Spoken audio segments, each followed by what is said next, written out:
I ain't doing an interview in so long. You ready? Yes, sir. All right, man. Here we go. I got a bad feeling about this.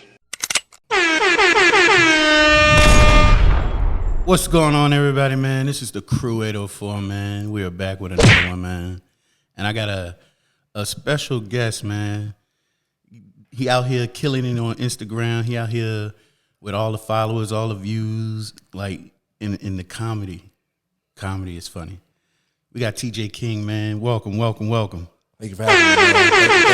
Thank you. Appreciate it. What's going on, man? How you feeling, man? I feel good, man. I feel blessed. Blessed and highly favored. The weather's nice, you know. The weather is, well, it's hot today. Nah, But it is hot. What's crazy is, man, I went to Atlanta last weekend, and it was so humid. You step outside for like 2 seconds, your whole body is drenched in sweat. So come back to Virginia, man. Virginia do be hot, but it's like that down south heat is different. It's Yo, we different. had some crazy hot days the last few days though. Like they said on Earth since they've been taking record, the hottest days on Earth. Yeah, man. I think they got a pandemic in Texas, man. I think the hottest day was like it'd be like 120 degrees. I think they said something like prisoners, man, was like dying in prison. Sure, nah, I'm cool. So matter of fact, like a few weeks ago, I was getting my hair cut, and on the news, they was like, "Yeah, man, it's like Texas is gonna be like 100, 110 degrees." They were like, "Man, do not go outside, stay hydrated." I'm like, "Damn." That's that global warming. Exactly, man. But ain't nothing we can do about it, man. Just live your life, you know. It's hot, yo. Exactly. But what's been going on with you, man? What's been going on, man? Tell me what's been going on with you the last few months. Let's go. Man, to be honest with you, I've just been grinding, putting out content, trying to figure out ways to better my content, better my team around me. I'm moving to Atlanta next month. Okay. I'm excited for that. So I've been in Virginia, man, 13 years. So Killing it. yeah, so I've been Right here in Virginia. right here in Richmond, man. So people don't know. A lot of people don't know. I guess I'm from Jersey. Yeah, tell them. Yeah, let's go back a little bit. Tell them about where you from. All right, I'm from Willingboro, New Jersey, man. Born and raised South Jersey, Shadow 609. Okay. I came to Virginia. The reason I came to Virginia was to go to school. I went to Virginia State. Okay. Virginia State, Trojan Pride. You know what I'm saying?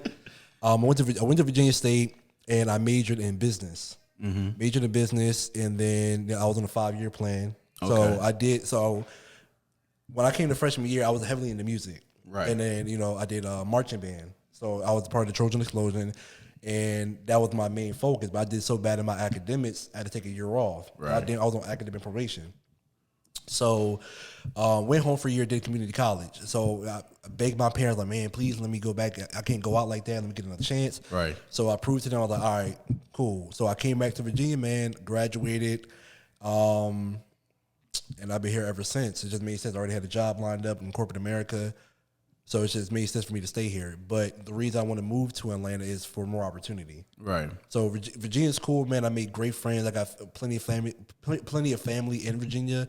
But it's just the next journey of my life. And I told myself, if I don't move next year, I said this last year, if I don't move next year, I'm never going to move. I'm going to just keep on procrastinating. Something's always going to come up. So that's how it be sometimes too. Exactly. It's always like I know so many people like that too. It's like, man, I'm ready to get up out of here. And I'm like, go, do it. Like I know you see the opportunity, go get it. Like don't wait, go get it because you don't know it's gonna walk right past you if you don't go get it. But I respect that. So you was in the music, you was into the music, you went to school, you was in band and stuff like that. Right. And so when did the comedy start for you? Okay, so when I was young, man, I always was funny. I consider myself funny, like a class clown. Not a class clown, but I could always make people laugh. Right. So as I was getting older, I didn't know what I wanted to do. I was like, I want to be NFL. I want to Right. be all a got that doctor. dream, I want to yeah. be an investment banker. Anything that like made money, I was like, yo, I just want to do it. I want to be an astronaut. You know what I'm saying? So when I graduated with a business management degree, and I was just like, I don't know what I want to do. So a comedian at the time, we was working together, and by the name of Von Michael, he came to me like, yo, we should do a podcast. And I'm like, all right, cool, bet. So we did a podcast, man, and it was doing good. We was doing numbers, and I was saying we was building and growing. And one day, this is when Instagram and Vine was getting popular. So I was like, yo, we should like do a video try to get our views up, our popularity or brand. Right. So once we did the first video, I fell in love with it. I was like, yo, I can do this. Videos. I had so much fun. I couldn't wait. Like I couldn't wait to get home after work and just record. Right. So I think the first skit we just did of him, and then the next skit or the next two skits I did of me, like my idea. Right. So October 2015, man, I did like my first solo skit. So before that, I did like a couple skits with another guy. But October 2015 is where I did like my first solo skit by myself. Right. For Instagram. This is when Instagram was like 15 seconds. Mm-hmm. And once I did it, I was like, the good old days. I was just so hyped. I put it out, like, yo, I was sharing it, like, yo, check my skit. Everybody thought it was funny, right? And then as years went on, I was like, yo, I can do this. I can really do it. In that moment right there, I was like, yo, this is exactly what I want to do for the rest of my life. Yo, that's crazy. So you really been on that grind, and that's what I tell a lot of people, man. It don't start yesterday, you know what I'm saying? And you ain't gonna get the fame tomorrow. Like, you know what I'm saying? Right. That stuff started years ago. So you've been at it since 2015. Mm-hmm. And it's 2023. Still at it, but like the videos you putting out, man, like they doing numbers. They funny as hell. Y'all need to check them out. If y'all need to get on TJ King. Like, tell them the official Instagram real quick. I'm gonna put it on the screen, but tell them real quick so they'll know where to go to. My Instagram is Hail TJ King, like Hail HAIL TJKING. See, all right, now go to that Instagram, check out this content. It's hella funny, and y'all already know Remo Mills. He was on the podcast. Shout out to Remo. And we're gonna get some more people from that crew, from that cast on this podcast because I want to talk to all y'all. I want to. Definitely, man. Get to know all y'all. Just they would love to do it. This creative process because I'm a fan. Like I'm a fan of this type of comedy. Like yours is what's the other guy on he be doing like the NBA stuff. I'm gonna think of his name. He from Richmond? No, he not from Richmond, but he from I think they out in Atlanta. It's like RDC World. Yes, yeah, RDC World. They in Texas. They in Texas. Yeah, they in Texas. Dang, why I think they from Atlanta? I don't. Maybe they be in Atlanta. I don't know. Dang, but they're hilarious. They're they're probably like the most the number one people. Like as soon as they put out a skit, I'm checking it out. Dog, I'm telling you, them run skits be tripping me out. The locker room change, bro. Yeah. But y'all, when y'all do the relationship stuff, man, I be like, yo, I low key laughing hard, but low key be like, I'm yeah, you're right. But what's the motivation for these skits? Like, what's driving you and what's making you think about these skits? Because is it things that's happening around you? Because it's just this funny stuff happening to you all the time. Man, it's a mixture of things. So usually it's like it's my personal experiences, other people's personal experiences, shit I see on TV. Even music, like I could listen to a song and take a lyric and be like, "Oh, that'd be a dope skit." So, for example, I do a lot of relationship skits because I work with guys and girls. It's just a natural flow of things. You know what I'm saying? And then, like for example, a lot of I recently did a video that went viral. When couples pay the bill, that's a hot topic, especially in the black community. I don't get it. You go on every podcast you turn, who pays the bill? The man's supposed to be protecting the body. The woman's supposed to be submissive in the I'm like, bro, just do what works best for you. So I was like, I made a skit out of it. So the first joint, it was like when a guy pays all the bills. Usually when a guy pays all the bills, the narrative is he's controlling, he's disrespectful. Mm-hmm. So I did a joint where she was cleaning, like she was like mopping the floor, and then he took a glass of water and just poured it on the floor. Just made a bigger mess. I remember that way. Yeah. And then when it's 50-50, it's like, oh, who's gonna do the dishes? Well, let's play for it, or let's make a bet. And then then the narrative is when a woman pays all the bills, she don't respect that man, or she don't, you know what I'm saying? She don't look at him the same. So the last joint was Remo was in the apron, you know what I'm saying? Because he's like a house husband, right, or house boyfriend, whatever. And then she came in the door, he just like stood like this, and she as a coat rack. So it comes from a lot of experiences, man. Like you could tell me a story like, man, my wife got on my nerves, man. I wanted to go to the movies and she wanted to see a movie I didn't want to see, and then I'll make a skit based off that. You know what I'm saying? It just comes natural to me. Right. So I think my talent, man, my talent is being behind the camera and writing. So when I met, so the journey of just finding my crew now. Yeah, let's get into that. Like finding the crew. What was that journey like? Because y'all got a good chemistry going too, and I love seeing y'all. Every time y'all pop up, I just stop. Yeah, appreciate it, man. So when I first started doing skits, I was asking anybody I work with at the time. I was like, hey, man, you trying to do a skit? And then once I built like a reputation or built like, okay, he's serious, I was working with like anybody. Like I probably did skits with like over 50, 75 females.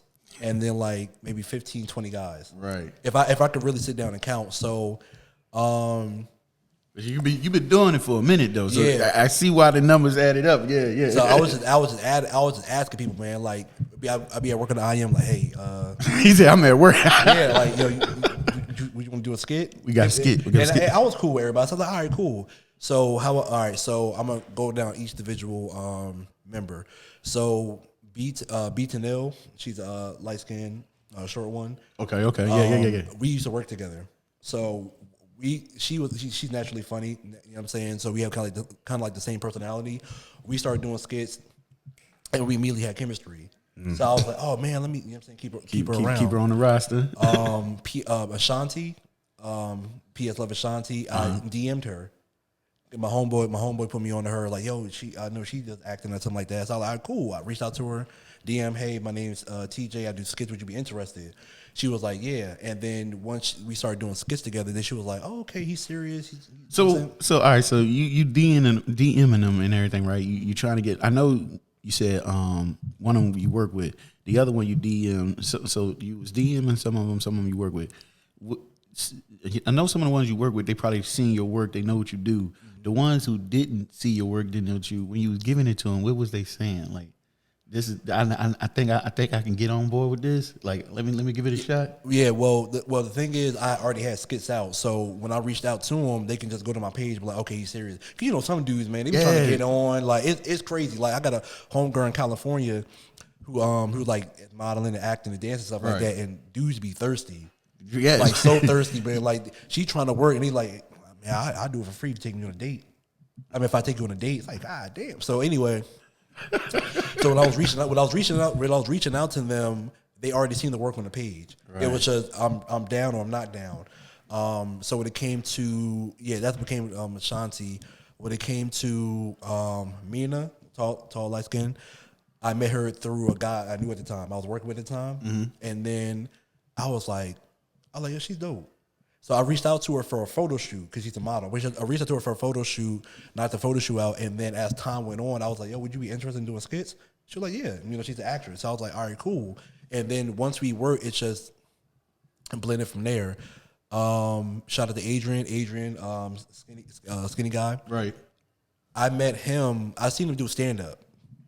Cause Remo used to host these shows called 6335. He used to host these shows like on Thursday or Friday night. Yeah, he was telling me. Yeah, and I and I seen him. I was like, I said, okay. Then I met him, and then I seen him again at I was helping J1 Day One. There's their content creators in Richmond area as well. Okay.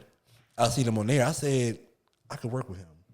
Yeah, right. And then I reached out to him. I think I reached out to him. I had Remo reach out to him Right. and see if he'd be down. And then he came, and we were rocking ever since. And Remo. Yeah, Remo. So and I'm gonna talk about the two other girls in a second.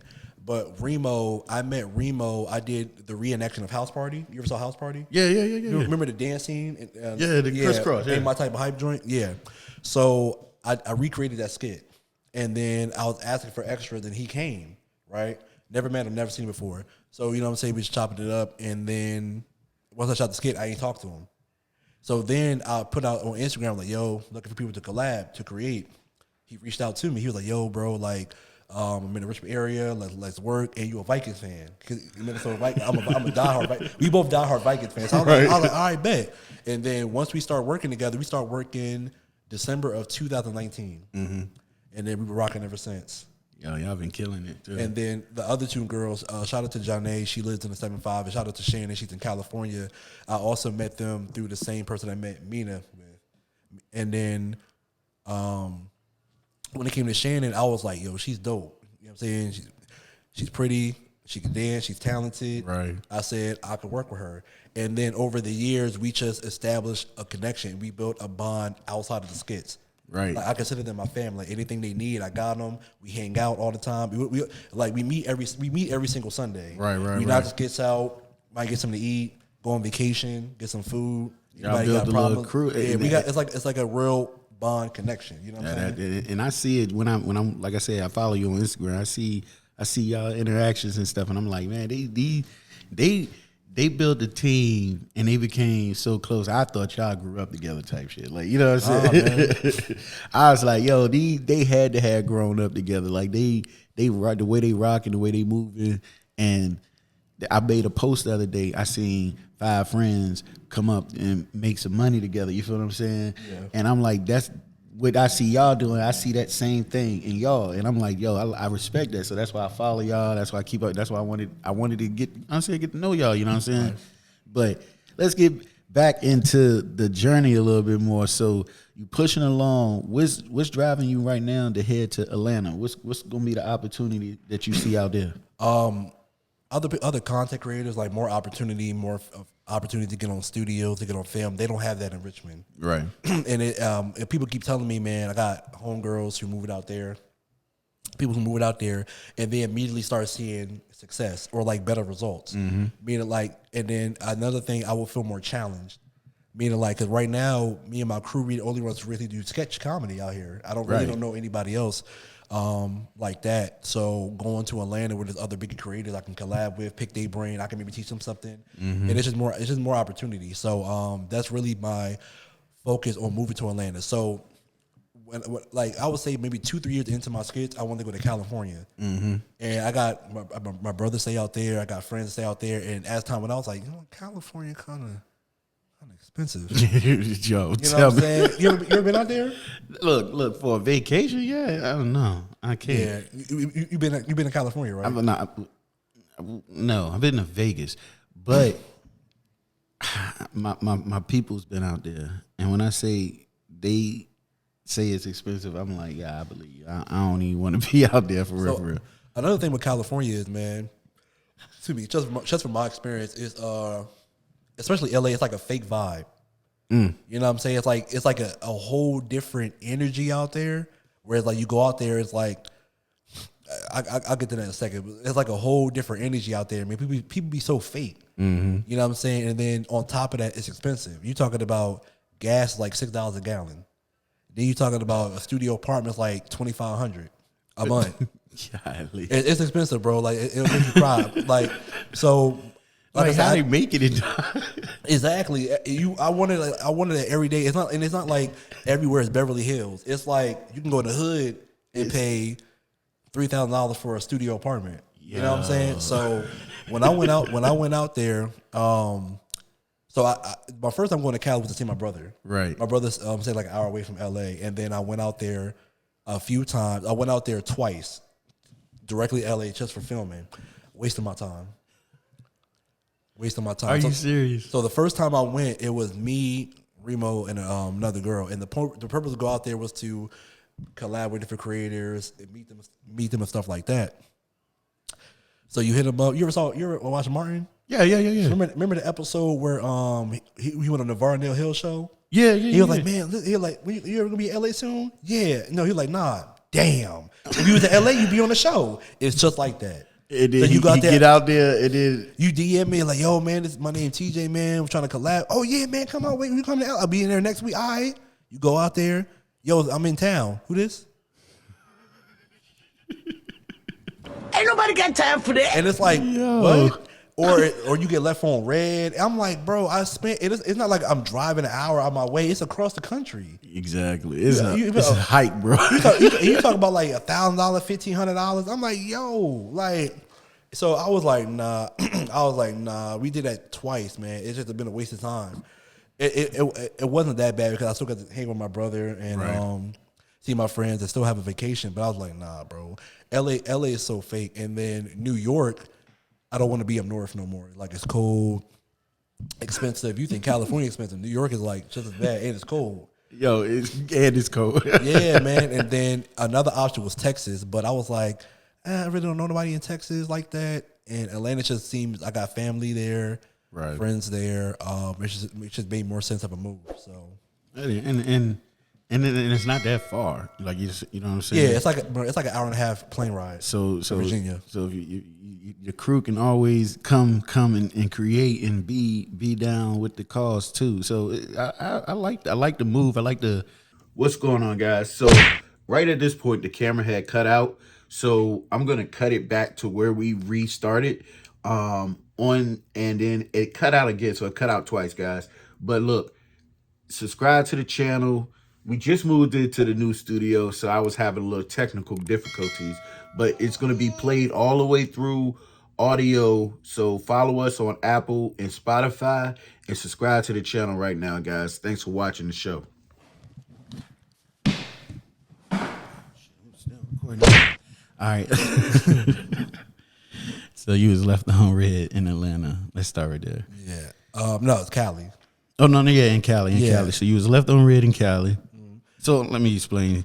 The camera went out, so we starting from this point. The camera, it's just, this is a work in progress. We just got the new space, so I got so excited. Like, my man, I want to create the content, dog. So go ahead, man, tell him. Okay, so basically, man, we did it twice. We went out to Cali twice in order to. The main focus was recording. So. Like I said before, if you watch Martin, there's the Varnell Hill episode where Martin was like, when can I be on your show? He's like, you gonna be in LA anytime soon? He's like, nah, damn. If you was in LA, you'd be on the show. That's just exactly how it is in Cali, man. I'd be like, yo, my name TJ, trying to collab, trying to create. They be like, all right, bet, man. Da, da, da. Your content dope, man. Come out. I said, all right, bet. You come out there. Yo, I'm in town. Who this? Block.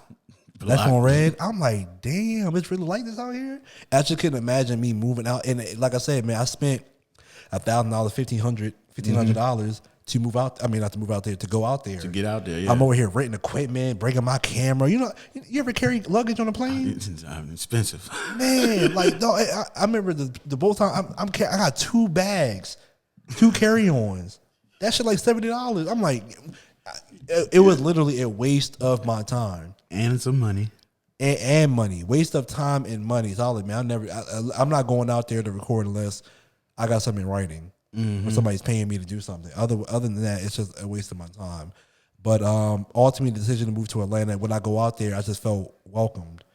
And then my friends who moved out there, they immediately saw opportunity. Like, it's just a better opportunity. Even if you don't get on, it's like, I at least got the opportunity to do so. Right. Whereas in Richmond, it's kind of, a very small market. It's not like people really don't support here. You know what I'm saying? I hear that from other people all the time. So I just think Atlanta, it just made more sense. I got family and friends out there. It's much cheaper. So I think Atlanta will be my home, my permanent home. That's gonna be the move. Moving out to Atlanta for the opportunities. Now, I like I'm gonna probably have to do some clever little editing on the podcast version because I know we missed some stuff. But I'm gonna get it all straight. But let's get into the team and what you built here in Richmond. Like, that journey was such a beautiful journey. How y'all got together. Now, coming up with the content, you do the writing. Now, like, so is it always up to you? Like, when y'all sit down on Sunday, tell me what that creative process is. Man, it goes just like this. 99% of the time, I write the skits. So every single Sunday, when we meet, which is usually every Sunday, I already have the skits written. And then my team is so talented, I give them the dialogue on the spot. So there's no scripts. Usually, I'll have my phone. I'll think of an idea and I write it down, and I write like the notes I want, like how the skit's gonna go, and then when we record, they'll come. Like, I have like a poster board. Like, all right, y'all, these are the skits. I'll run down each one how they're going to be, and then we start. And then I'll be like, all right, for example, Shanti, your lines is this, action. And they're so talented, man. They pick up right up on it. And then once they leave, you know what I'm saying, we might chop it up. We might get something to eat sometimes. And then once they leave, man, I upload the footage to my computer. I start editing. And I hate editing. It's so tedious, man. Like, I really despise it. It's necessary, but I don't like editing. Right. Like, I want to be able to the point where I got a whole team like a whole crew, like a editing team. and just give them the footage, like just sit in my director chair, like in action. You know what I'm saying? Write the skits, write the scripts. But that's usually how it goes, man. And then if they have any ideas, they'll just tell me and we'll shoot it. Right. So Remo could be like, yo, I got an idea. This is the skit I want to do. I'm like, all right, bet. And then we'll shoot it. You know what I'm saying? So anything they need, I do it for them. Right. You know what I'm saying? And vice versa. So, but that's usually how it goes. I write all the sketches. It's funny bringing it up. It's funny because people hit me up. Well, people really hit them up and be like, yo, man, put me in a skit. And it's like, well, you got to reach out to TJ. Yeah, he's like the mastermind. You know what I'm saying? And barely anybody ever reach out, like ever. And I'm like, and that's what I said, bro. They probably just trying to get on with the girls. You know what I'm saying? That's usually how it be. But they were right. They'll DM and be like, yo, man, I want to be in a skit so bad. They be like, all right, well, just reach out to TJ. And then never that shit be like, I can imagine be like, huh? It just never happens, man. But I've been approached in person a few times, like, yo, you TJ? Or I'd be like, yo, I see you. This one dude approached me in a grocery store. He was staring. He was like, yo, you be he said, I knew you. He's like, you be in Remo skits? I was like, yeah. I knew you look familiar, bro. Man, y'all funny, man. It be like that too. Yeah, I was like, I appreciate it, bro. Right on. I was at the gas station. So we definitely get stopped, man. And even people from people that redid our skits from overseas. From like, I think one person from Russia. I can't forget the other countries, but it's dope. It's got dope, people man. out here redoing the skits, man. Yeah. That's how you know, man out here throwing numbers out there, getting that reach out in there, different man. languages. In different languages. I had to copy the subtitles and put it in Google Translator. I'm like, oh, this is Russian. Okay. I wouldn't know. Like, I don't know. Yeah, so I don't know what they say. Yeah, it's definitely a humbling experience, man. So I just want to get to the point where I can make this a full-time career, put my people on, put my family on, stuff like that, and really do it independently. I like marching to the beat of my own drum. Right. So let's lead into that. So where do you see yourself doing with this in the next like 2 to 3 years? We ain't gonna push it too far, but like 2 to 3 years.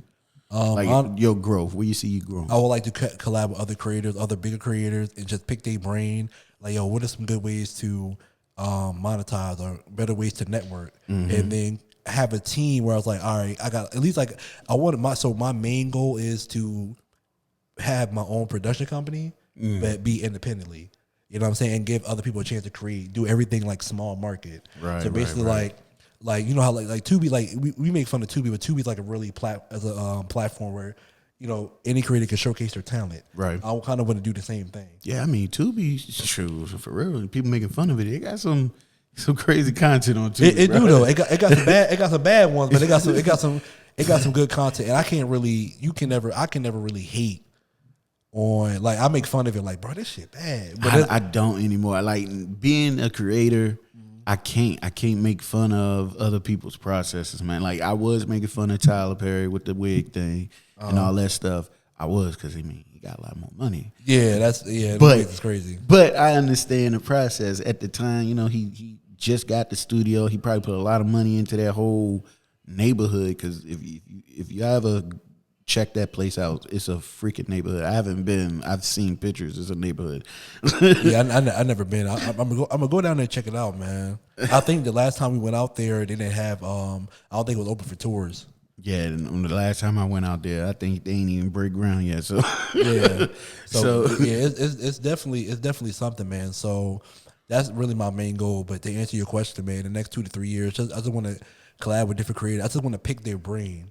You know what I'm saying? Who got 500, 1 million followers, who's really out here monetizing. I'm like, yo, what can I do to improve? How can I monetize? Yeah, like I said, maybe I could teach them something. Mm-hmm. Like, I see a lot of big creators, man, from a cinematography standpoint. It's like, bro, you can film it this way. That would look much better. Or you're breaking the 180 rule. Or, bro, you shot it, you didn't shoot it in the right frame rate. Mm-hmm. Like, I can offer that to them. So I'm definitely looking forward to it. And then, like I said, the crew's never going to break up. The dynamic is going to change when we move, but we're still going to be together. And then I would also like to collab with other big creators. And then when the crew comes down and visits, we can all collab. It's gonna push everybody forward. Yeah, like, it's gonna push everybody. Because like I said, man, just because the person doesn't have a big following don't mean they don't have talent.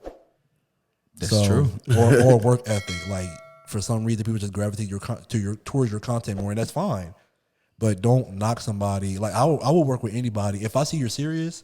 I'll work with just about anybody. Yeah, and that's how I am too. I'm working with any and everybody if they're serious. You know what I'm saying? And they serious about their content, and that's why I brought you on. You know what I'm saying? Yeah. So and then now it's kind of a double-edged sword because a lot of people just want to get on.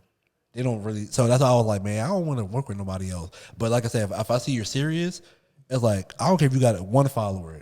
Then you put out 10 videos and you're funny. All right, bet. Come on, let's see what we can do. Let me see if I can help you out a little bit. And I'm the same way, especially with other podcasters.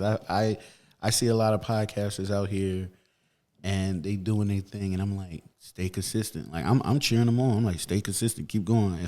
If they ask me anything, they reach out. I'm like, yo, I'll tell you. You know what I'm saying? I'm not. It's free game. Go ahead. I don't understand the gatekeeper part, man. It's like it's plenty of opportunity and money for everybody to eat. If you're good, you're gonna get noticed. This one dude, he reached out to me, DM.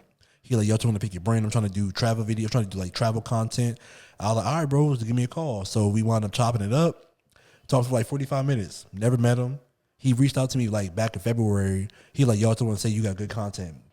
And I was like, appreciate it. That was it. Then he reached out to me like, yo, I'm trying to learn the game. I was like, bro, I'll teach you. I don't gatekeep. I'll teach you anything I know. I said, you just have to be consistent, put out good content. And I know it sounds so cliche. If you go online, but I just spent so many nights online on YouTube, how to get more followers. I did the same and bro, thing, bro. And you watch 1,000 videos. It's like, all right, I'm gonna give you the game. You like, all right, if you want to go viral, all you have to do is make viral content. Like, share, subscribe. I used to want to break my computer, bro. I used to hate that shit. I'm like, yo, like, but it's the truth. But it's the truth. It's the truth. Like, it'd be like, you be like, how to become a millionaire overnight? Click on the first video. What you want to do is believe in yourself. Make sure subscribe to the channel. I'm like, but it's the truth. So yo, it's so much. I got me and my wife. We be talking about that stuff all the time because we listen to a lot of podcasts and we got into listening to like kind of like the self-help type stuff, right? Yeah. And we just be cringing sometimes because we hear the sales pitch and we just be like, the buy my course. Yeah, it just be like, come on, man. I thought I was just getting. I don't even, and that's the thing. I believe in anything. You're gonna have to find your own wave. You know what I'm saying? Yeah. Nobody's gonna be able to tell you what they did and it's gonna work exactly the way that they did it because it's not. You know what I'm saying? You're gonna have to find your own wave. You're gonna be able to take lessons like the technical parts, but like actually growing, you just gotta create good stuff, find a group of people who like that stuff, and just keep going. Yeah, nothing happens overnight, man. There's a creator named Trey Rags. You ever heard of him? It sounds so familiar. But I can show you his content. I probably recognize him by the face. He's hilarious, dog. And he remind me of me because like he got glasses, big dude. You know what I'm saying? But he grew up. He blew up really real fast. But he been doing comedy for like maybe like 3-4 years. And he was saying like after his second year maybe. Because I think he put out a video when he reached 1 million followers on YouTube. He was like, man, he's been like crying. Like, man, please, I just got to make it. And I'm like, damn, I've been doing this shit for 8 years. You know what I'm saying? Like, you got people who been doing it for 20 years and still ain't get on. It still ain't get on. So I think it's definitely, you just got to be consistent and just grind it out, man. I know it sounds cliche. It sounds like the same shit over and over, but it's the truth. There's no secret formula. To this, I can't speak on anything else, but there's really no secret formula to entertainment because, like I said, you can have a viral video and still gotta go to work the next day. The viral video doesn't guarantee put money in your pocket, bro. You know what I'm saying? Like I'd had plenty of viral videos that gotta go to work on Monday, so it's like it's cool, but now it's gonna get to a point where it's like, all right, man, I need to figure some shit out. You know what I'm saying? So What am I gonna do with all these eyes looking at me? exactly. So like I said, if anybody reach out to me, I'll give them the game, or I'll give them my experience. Like, yo, if I'll tell people, like, if you want to create content, make sure you use your phone. Don't spend no money unless you're serious about this. And then Bro, even if you is serious about it, you know how many content creators are still using their phone and get right millions now? and get millions of views. They don't like, I tell people that all the time. Like, you don't need the fancy camera if you got $1,000 phone. You don't, bro. I shot. There's a video, man, called I did a joint called Black Car Revolt that was inspired by another comedian or another content creator in Atlanta. I shot it on my cell phone, and everybody was like, "Yo, this, like, what you shooting with?" I said, "My phone." My phone. And it was like, "What?" 'Cause I have a Lumix S5, like a dope camera, yeah. real dope camera. And the reason I spent so much money over the years was I was doing shit for clients, work for clients and stuff like that. But I tell people, if I had to start, if I was starting all over, or I would just use my cell phone and I would invest in lighting and audio.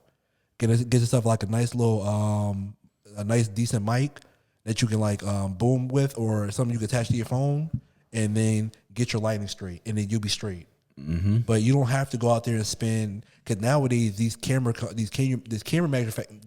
manufacturers are like cell phones. Every 6 months, every year they come up with something new. It's just an upgrade, like a small ass upgrade. And what's crazy is they'll upgrade and take something out from the previous model. I'm like, why'd you take this out? To ask for something that we didn't. Man, don't get me started, man. Don't get me started.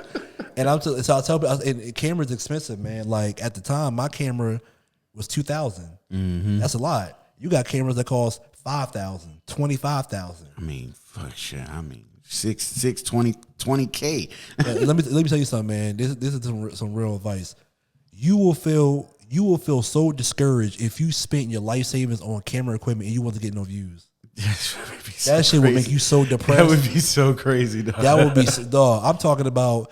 Imagine you spent $10,000 on filming equipment and you're getting 100 views. You barely got 100 views for years, though. You barely get 100 views like that.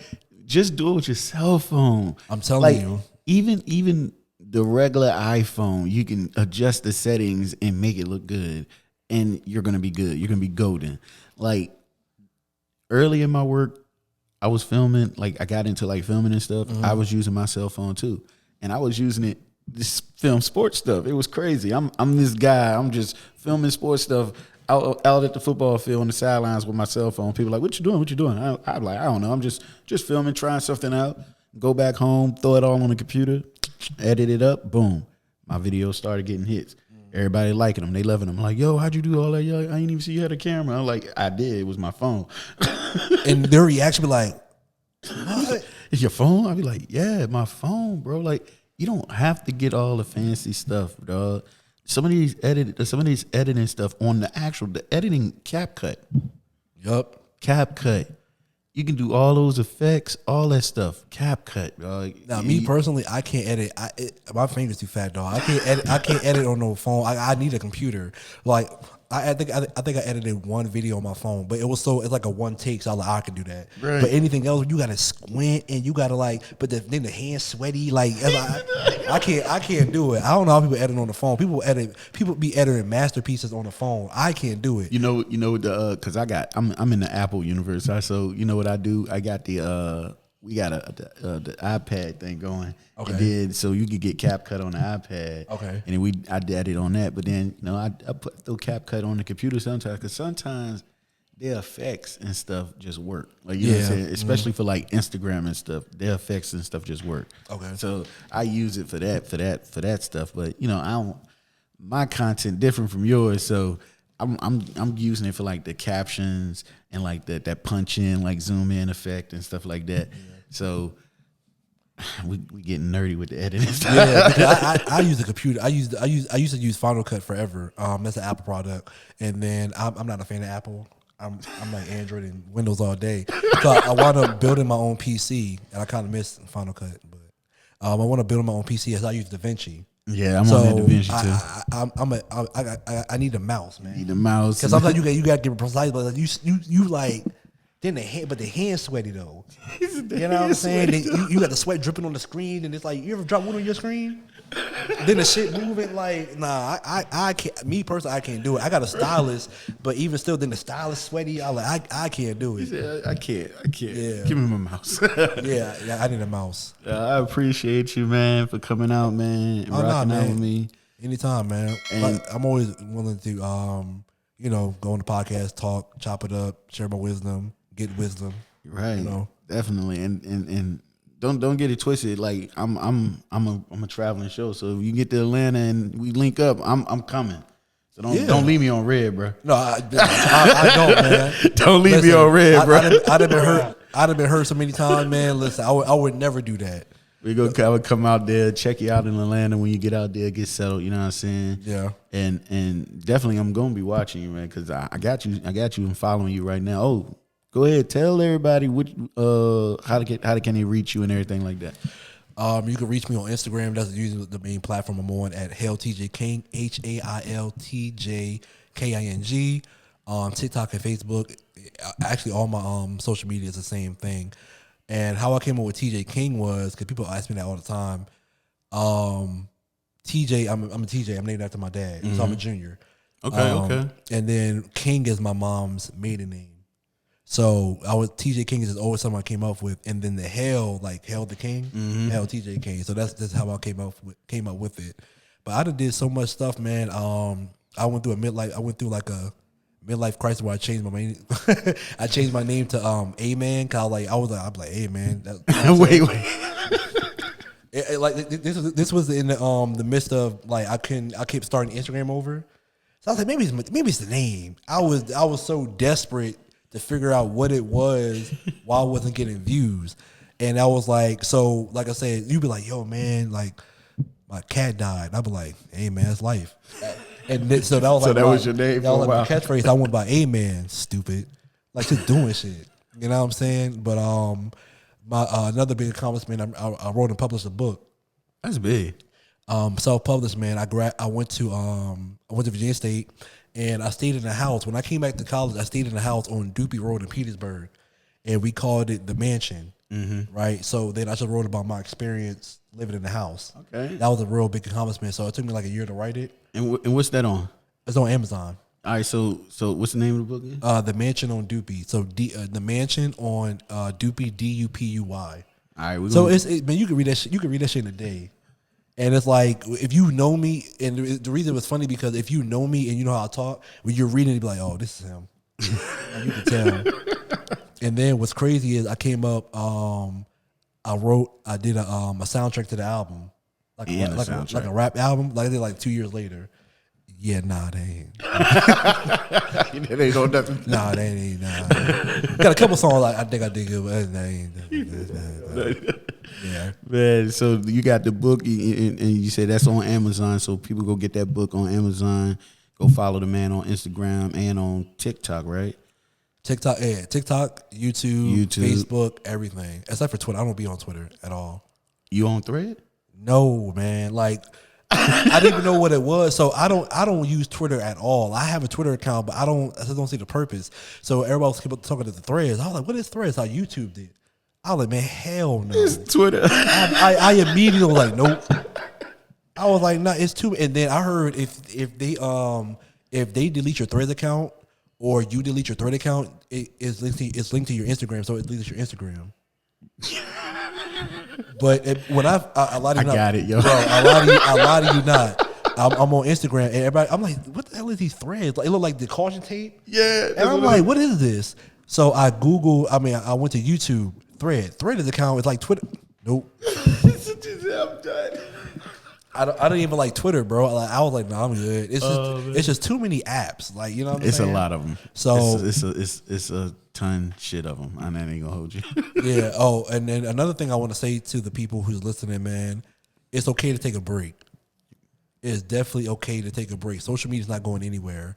If you die tomorrow, the life's going to continue to go on. So I say that because there's been a couple of times where I got writer's block. Mm-hmm. Or it was at the time I was putting out a skit every single day or every other day, constantly, every single day. And I took off 30 days. I told the crew, like, yo, I'm taking off 30 days. Mm-hmm. and it felt so refreshing to wake up and just not record or not have the pressure of writing the skit. Right. Because now it got to the point where usually I'll have skits written in my notes. Now and then it got to the point where like, damn, I only got 3 left. What the hell am I gonna write? And then now you forcing some shit like Trying to force that you shit. you like, all right, man, we gonna do it wrong. You go to the store, you get a loaf of bread, and then you come back, but the bread is moldy, and they be like, "What's the punchline?" So what? And I was like, "Huh?" And I was like, "Yeah, I need a break." So it's okay to take a break. You know what I'm saying? It's okay to take a break. You got some social media.